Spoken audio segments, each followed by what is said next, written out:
When I was first introduced to the Civil Wars, I will admit that I wasn't impressed with the idea of a folk Americana duo hell-bent on playing music that required the listener come up for air once the music was finished. After all, who wants to be sad? But there's a big difference between playing music that is intentionally sad and playing music that is sad as a result of an absence of happiness, or love, or affection for that matter. There's just something that resonates within our spirit when music just seems to perfectly capture ideas of longing, of unrequited love, and the distance of having and not having. It's the kind of music that really has its hand on the pulse of what it means to be a living, breathing creature on this sometimes lonely planet. No, it isn't very often that a duo like this comes around, and it's even rarer that any group can capture your attention from start to finish with not much more than a guitar in their voices. But the Civil Wars are the type of group that plays just the right combination of melancholy and hopefulness that steals your breath away until you find yourself gasping for air when the music is done. But when the music fades, they leave us with a single idea that reminds us that you don't have to say I love you in order to write the perfect love song.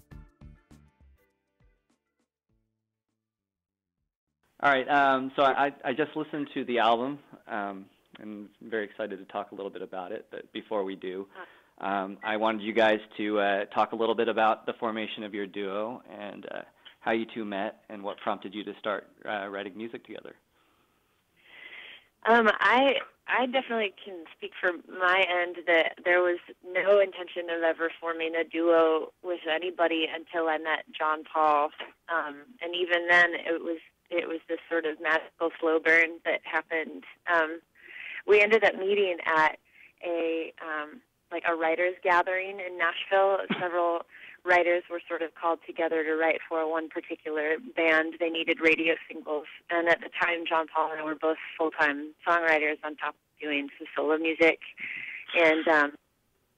and we literally drew straws, basically, to see what writers would go in what rooms. And John Paul and I, being perfect strangers, were two of three people that got picked to go into one room. And, it was just this instant connection musically, and just I knew where he was going when he was singing, and it seemed the same for him. And I don't know, John Paul, what would you say to that? Well, I was one thing you said that I was definitely going to second is the whole that we had absolutely no intentions of forming any kind of collaboration, band or duo or otherwise. And I think in my experience, it's kind of been the way that the best relationships I've ever had were formed. I mean, it's kind of like with any other sort of relationship. If you're looking for something, you typically will find something close to it and just try to compromise and make it work. And with us, neither one of us had any aspirations of doing anything other than the solo thing. So it was just like we kind of got hit like a ton of bricks. All right, Jack. Sorry. Okay, I should give a disclaimer here. My phone has a really short cord and it's dying, and the only cord I have is next to my son playing Wii.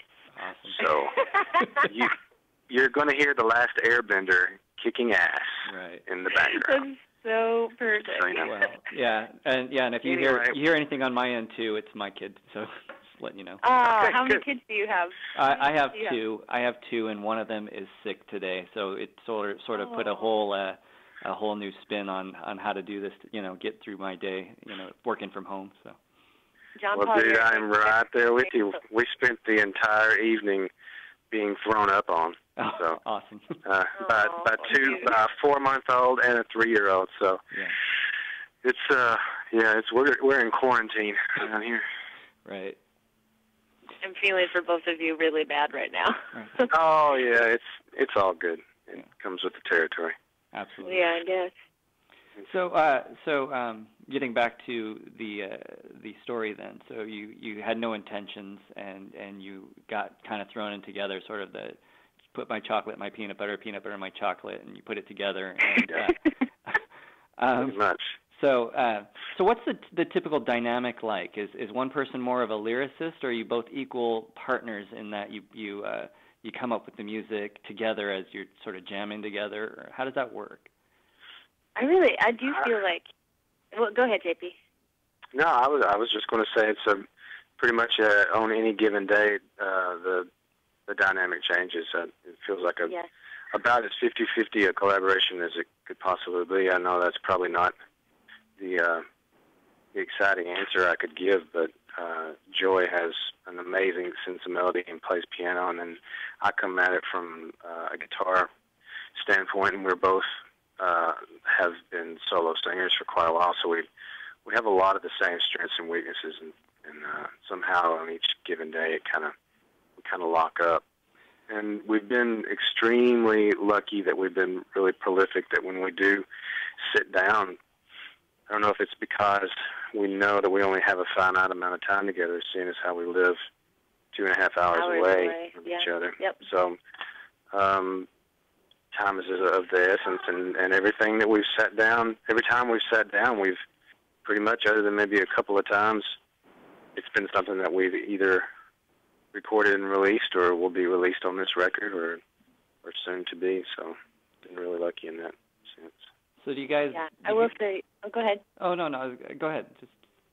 I was just going to say that same dynamic seems to happen live as well, which is really enjoyable, I think, for both of us, having been solo artists, being used to sort of being more of a focal point. It's really great to have somebody that you feel very equal with on stage to share music, to share the dynamic, to share the stories, to share the light together, to create. It's really enjoyable, and I always keep pinching myself too, because it really was just we sort of happened to fall into it, into making music together. So yeah, every time that we step on stage or every time we sit down to write, we never assume that anything.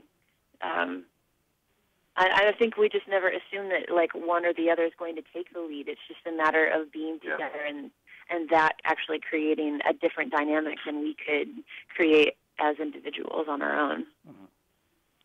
Well, I noticed that you guys seem to laugh a lot.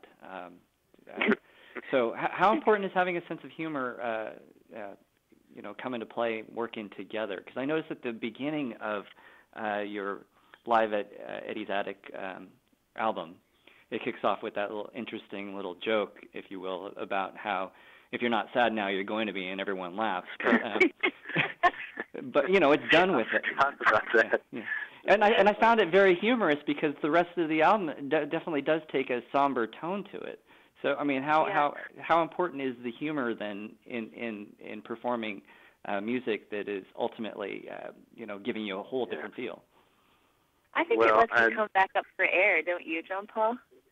Yeah, because the Eddie's Attic show was the second show we'd ever played, and so we learned after the first show, which was in Nashville, and to friends and family basically, and we figured out at the end of it. I don't think we actually had to say it out loud, but it was like, no, holy crap, that was really heavy. Yeah. The material that we write typically has a pretty heavy tone to it, whether it be positive or negative. I feel like we try to convey a lot of weight to what we're saying, and by the end of the night, even I was pretty overwhelmed. So I think it was just an unconscious decision that things, we have to, like she said, let people come up for air, including ourselves. And so it's become like it's just up and down with each song. We just kind of ride. But what we do on stage is what we do off stage. I mean, I was just going to say that. That's like you're getting like what we're like when we hang at the bar. You're getting what we're like when we're writing in my living room. I mean, you are getting the living room experience, because I think we're letting it sort of all just be there. It's a little less vulgar on my part when we're on stage, but that is so true. Oh my gosh, so, I cannot stress how true that is. you get a version of us at least. Well, you guys certainly nail sadness, melancholy. You have this sense of capturing the blues, all rolled up into like an Americana / folk music. I think that's that's part of what resonates with these songs, though, is that it very much